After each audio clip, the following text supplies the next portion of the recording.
नमस्कार। आप देख रहे हैं किसान तक चैनल पर मौसम पूर्वानुमान का ये विशेष बुलेटिन। मैं हूं देवेंद्र त्रिपाठी। दोस्तों, साल 2025 का समापन हो रहा है और साल 2026 का आगमन। और इस परिवर्तन के बीच में, इस नए बदलाव के बीच में नई चर्चा भी मौसम के संदर्भ में शुरू हो गई है कि साल 2026 का मॉनसून किस प्रकार रहेगा। इस वीडियो में बहुत डिटेल में मॉनसून के बारे में तो बात नहीं करेंगे, लेकिन दो ऐसे फैक्टर जो भारत के मॉनसून को प्रभावित करते हैं, किसान साथियों के लिए बेहद जरूरी है उन्हें जान लेना। और वो है इंडियन ओशन डायपोल तथा एल नीनो या लानिना एंसो। तो इनके बारे में चर्चा करेंगे। और वर्तमान समय में क्या स्थिति है भारत में मौसम की, क्या संभावनाएं दिसंबर के अंत से लेकर जनवरी की शुरुआत में दिखाई पड़ रही हैं, कहां पर बरसात या हिमपात होने की संभावना है, कोल्ड वेव की कंडीशन कहां पर बढ़ सकती है या कहां पर घट सकती है, इसकी भी चर्चा इस वीडियो में करेंगे। मैं हूं देवेंद्र त्रिपाठी और आपके साथ इस प्लेटफॉर्म पर जुड़ता हूं देश भर के मौसम का हाल बताने के लिए, पहले से ही आपको अलर्ट करने के लिए, आपको सतर्क करने के लिए इन परिस्थितियों में क्या आपको कैसे देखभाल करनी है। इस समय जो हवा आप देख रहे हैं, मध्य भारत से दक्षिण भारत के बीच में, मध्य या उत्तर भारत कह सकते हैं, राजस्थान से लेकर दक्षिण और मध्य के बीच एक डिवाइडर लाइन बन रही है। नीचे से कुछ हवाएं बंगाल की खाड़ी की भारत के लैंड रीजन पर पहुंचने के बाद अरब सागर में प्रवेश कर रही हैं और उसके बाद गुजरात के रास्ते, पाकिस्तान के रास्ते ये ऊपर की तरफ पहुंच रही हैं। और साथ में उत्तर पश्चिमी दिशा की हवा भी यहां पर आ रही है। यहां पर आप देखेंगे कि जो अरब सागर की हवा है, जब वो पाकिस्तान के रास्ते पंजाब में यहां पर ऐड हो रही है, तो यही हवा, क्योंकि उत्तर की जो पश्चिमी हवा है, ये हवा कई जगहों पर, खासतौर पर उत्तर प्रदेश की बात मैं कर रहा हूं, जहां पर घने कोहरे के लिए मुख्य रूप से जिम्मेदार है। पश्चिमी दिशा की हवा क्योंकि ठंडी होती है, इससे मिनिमम टेम्परेचर निरंतर गिरता रहता है।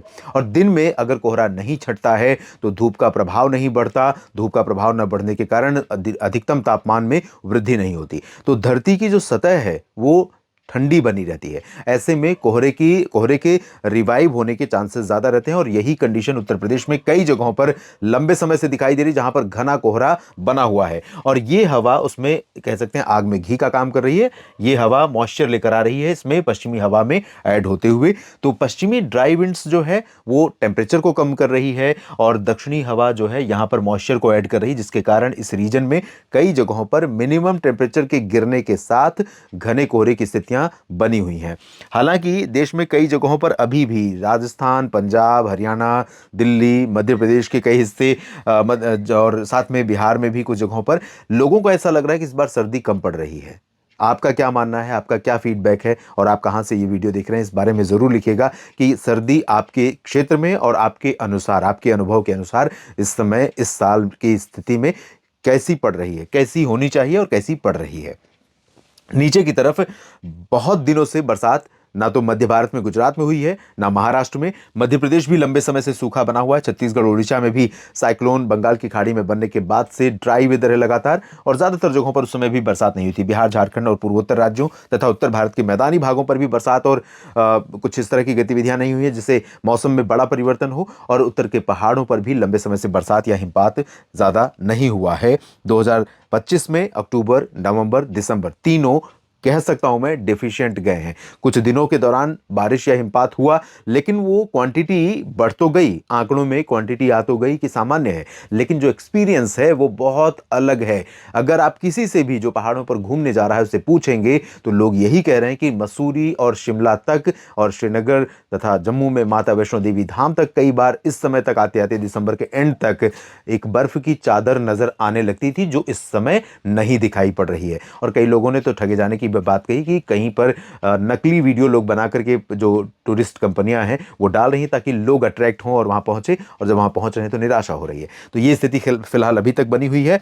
और अब मैं आपको इसमें सबसे पहले कोहरे की कंडीशन दिखाऊंगा। कोहरा जो उत्तर भारत के भागों में छा रहा है, लगभग सुबह 4 बजे के आसपास से कोहरा शुरू हो रहा है। और खासतौर पर सबसे मुख्य रूप से जो प्रभावित होने वाला क्षेत्र है वो उत्तर प्रदेश का रीजन है। पश्चिम से लेकर, पश्चिम में मेरठ, मुरादाबाद, सहारनपुर से लेकर इधर बरेली, शाहजहांपुर, पीलीभीत और इधर वाराणसी, गोरखपुर, देवरिया और कुशीनगर, प्रयागराज तक लेकिन उत्तर के जो क्षेत्र हैं, उत्तर और मध्य के बलरामपुर, अयोध्या, गोंडा, बस्ती, अकबरपुर और बहराइच, लखीमपुर खीरी, सीतापुर और आसपास के हिस्से, इन सभी भागों पर बहुत ज़्यादा प्रभाव कोहरे का बना हुआ है। और जो पश्चिमी ड्राई विंड्स चल भी रही हैं, वो इस कोहरे को ज़्यादा देर तक साफ नहीं कर पा रही हैं, ज़्यादा समय के लिए साफ नहीं कर पा रही हैं।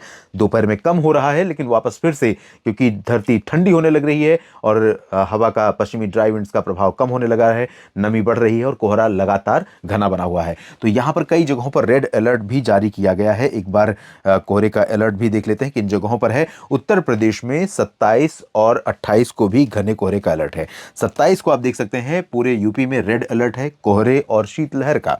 और इसके अलावा हिमाचल प्रदेश, पंजाब, हरियाणा तथा बिहार पर ये मिड डिपार्टमेंट की तरफ से जारी किया गया अलर्ट है।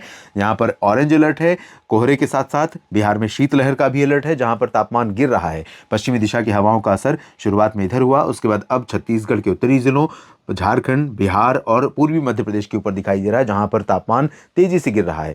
अंबिकापुर में, छत्तीसगढ़ का अंबिकापुर, जहां पर इस समय 5 डिग्री से नीचे तापमान जा रहा है, जबकि चुरू और अलवर, सीकर, हिसार, सिरसा, इन सभी जगहों पर, जो कि कोल्डेस्ट प्लेसेस की सूची में सबसे ऊपर आने वाले क्षेत्र हैं, आने वाले स्थान हैं, यहाँ पर 7-8 डिग्री सेल्सियस तापमान हो रहा है और यहाँ पर 5-6 डिग्री सेल्सियस। तो ये स्थिति इसलिए बन रही है क्योंकि यहाँ की हवा यहाँ ठंडक दे चुकी है और आगे बढ़ चुकी है, और यहाँ पर कंडीशन ऐसी बनी है कि दिन का तापमान न बढ़ने के कारण रात का तापमान भी काफी नीचे पहुंच रहा है।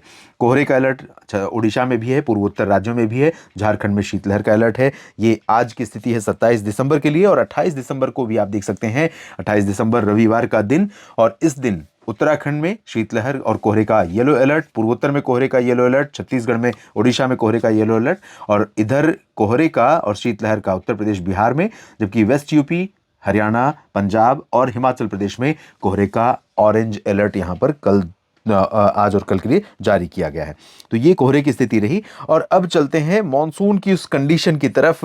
मॉनसून की चर्चाओं को जो इस समय बल मिल रहा है कि मॉनसून 2026 में कैसा रहने वाला है, बदल रहा है साल, तो क्या बदलेगा मौसम का मिजाज भी इस बार। तो मैं आपको बता दूं सबसे पहले कि ये एल नीनो का स्टेटस है। एल नीनो की स्थिति इस समय, एल नीनो या लानिना एंसो न्यूट्रल, दरअसल होता क्या है आप जानते हैं, अगर आप मौसम को फॉलो कर रहे हैं लंबे समय से। एक बार फिर मैं बता दूं, प्रशांत महासागर यानी एशिया और अमेरिका के बीच का वो क्षेत्र, जिसके भूमध्य रेखा के क्षेत्र में ये वाला हिस्सा है, जहां पर भूमध्य रेखा में समुद्र की सतह का तापमान जब औसत से नीचे चला जाता है तो होता है लानिना।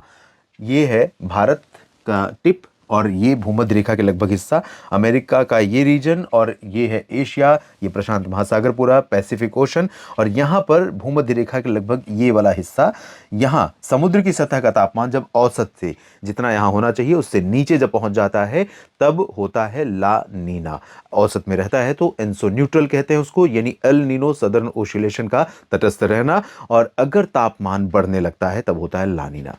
तो अभी तब होता है एल नीनो, जो भारत के मॉनसून के मामले में बहुत डरावना शब्द है। जैसे ही ये जिक्र होता है कि एल नीनो इस बार रहने वाला है, देश भर में हलचल बढ़ जाती है, किसानों की चिंताएं बढ़ जाती हैं कि उनकी फसलों का क्या होगा, कैसे खेती खरीफ सीजन में वो कर पाएंगे। फिलहाल अगर हम एल नीनो का स्टेटस देखें तो एल नीनो, लानिना या एंसो न्यूट्रल का, तो दोस्तों अभी जो है वो नवंबर, दिसंबर, जनवरी का ओवरलैपिंग पीरियड का फोरकास्ट ये इंडिकेट कर रहा है कि 60+% यानी 60% से अधिक जो प्रोबेबिलिटी है वो लानिना की है। नीला कलर लानिना है, हरा रंग जो है एंसो न्यूट्रल है, और लाल रंग जो है वो है एल नीनो डरावना शब्द। और अभी आप देखें दिसंबर, जनवरी, फरवरी ये एंसो न्यूट्रल, जनवरी, फरवरी, मार्च न्यूट्रल, फरवरी, मार्च, अप्रैल न्यूट्रल। लेकिन मार्च, अप्रैल, मई में थोड़ा सा कोने से झांकना शुरू कर रहा है एल नीनो, जो डराता है, और ये अप्रैल, मई, जून में थोड़ा सा और बढ़ रहा है, लगभग 10% प्रोबेबिलिटी हो रही है। लेकिन अप्रैल, मई, जून, और उसके बाद मई, जून, जुलाई, जून, जुलाई, अगस्त, जुलाई, अगस्त, सितंबर, अगस्त, सितंबर, अक्टूबर का जो हम पूरा फेज देखें मॉनसून सीजन का, तो मुझे लगता नहीं है कि ये 10% 100 पर पहुंच पाएगा, यानी ला नीना या एल नीनो हो पाएगा। तो अभी के आधार पर ऐसा लग रहा है कि प्रशांत महासागर पर भारत के लिए मॉनसून के लिए ना तो लानीना जैसा सपोर्ट रहेगा, ना ही एल नीनो जैसा खतरा रहेगा। तो एनसो न्यूट्रल यानी भारत पर कोई खतरा या कोई सपोर्ट मॉनसून को फिलहाल नहीं रहेगा। इंडियन ओशन डायपोल जो हिंद महासागर क्षेत्र में अरब सागर बंगाल की खाड़ी की स्थिति है, जहां पर जब दक्षिण पूर्वी बंगाल की खाड़ी पर समुद्र की सतह का तापमान गर्म होता है, बढ़ता है, तब यहाँ पर इंडियन ओशन डायपोल नेगेटिव होता है और वो भारत के लिए नुकसान पहुंचाता है। जबकि अरब सागर का जो दक्षिण पश्चिमी हिस्सा है, जिसे अफ्रीका के पास सटा हुआ क्षेत्र कह सकते हैं, वहाँ पर जब तापमान बढ़ता है तब इंडियन ओशन डायपोल पॉजिटिव होता है और पॉजिटिव आईओडी भारत के मानसून को सपोर्ट करता है, नेगेटिव कमजोर करता है, न्यूट्रल कोई ना तो कमजोर करेगा ना ही फायदा पहुंचाएगा। तो देखते हैं क्या स्थिति है। इसमें भी रंग वही है, पॉजिटिव के लिए लाल रंग और न्यूट्रल के लिए हरा, नीला रंग जो है निगेटिव के लिए है। तो अभी ये इस समय न्यूट्रल फेज में है, नवंबर दिसंबर जनवरी, और न्यूट्रल फेज में कहाँ तक है, पूरा अप्रैल मई जून तक।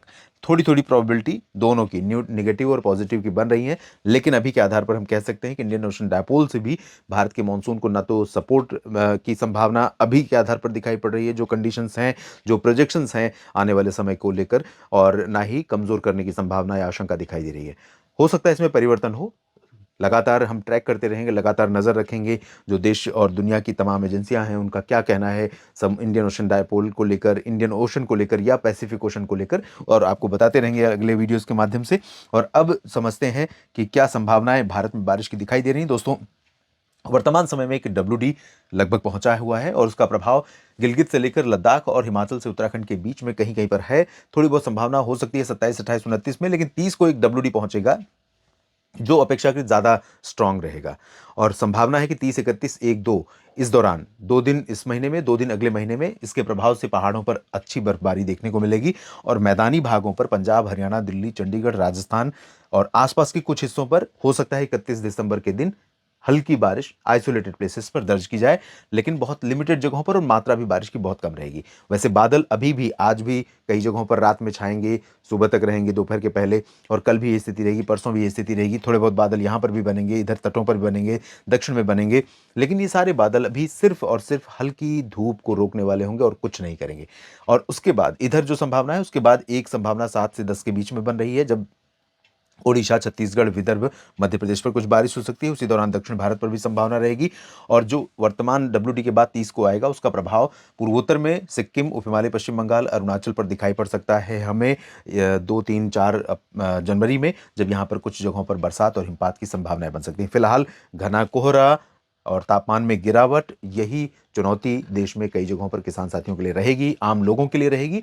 बाकी क्या परिवर्तन होंगे आने वाले दिनों में, उस पर भी नज़र लगातार बनी रहेगी। मैं देखता रहूँगा क्या परिवर्तन होने वाला है और अगले वीडियो के माध्यम से या लाइव वीडियो के माध्यम से आपको अपडेट करने का प्रयास करेंगे। अगर आपको ये जानकारियाँ ठीक लगी हैं तो वीडियो को लाइक और शेयर करिएगा, कमेंट सेक्शन में अपनी बात लिखिएगा, और अपने क्षेत्र के मौसम के बारे में भी अगर हमें कमेंट सेक्शन में बताते रहेंगे तो हमें जानकारी मिलती है और आप रियल कह सकते हैं कि ग्राउंड रिपोर्टर की तरह हमारे लिए काम कर सकते हैं। क्योंकि हमारे पास जो आंकड़े हैं कई बार वो झूठे और फेक हो सकते हैं। जैसे कि उत्तर प्रदेश में मुझे कई बार लगा कि पश्चिमी दिशा की जो तेज़ हवा है वो कोहरे को साफ कर देगी, लेकिन कई सारे हमारे दर्शकों ने ये बताया कि ऐसा नहीं है। कई ज़िले ऐसे हैं जहाँ पर दिन भर घना कोहरा बना हुआ है, धूप के दर्शन नहीं हो रहे हैं। वही स्थिति बिहार में भी दिखाई पड़ रही है कई जगहों पर। तो इसी तरह से रिपोर्टिंग करते रहिए और लगातार मौसम की हर एक जानकारी के लिए हमारे साथ बने रहिए। धन्यवाद, नमस्कार। अगर ये वीडियो आपको पसंद आया है तो इसे लाइक जरूर करें। अगर चैनल अभी तक सब्सक्राइब नहीं किया है तो कर लें और नोटिफिकेशन पाने के लिए बेल आइकन भी दबा दें।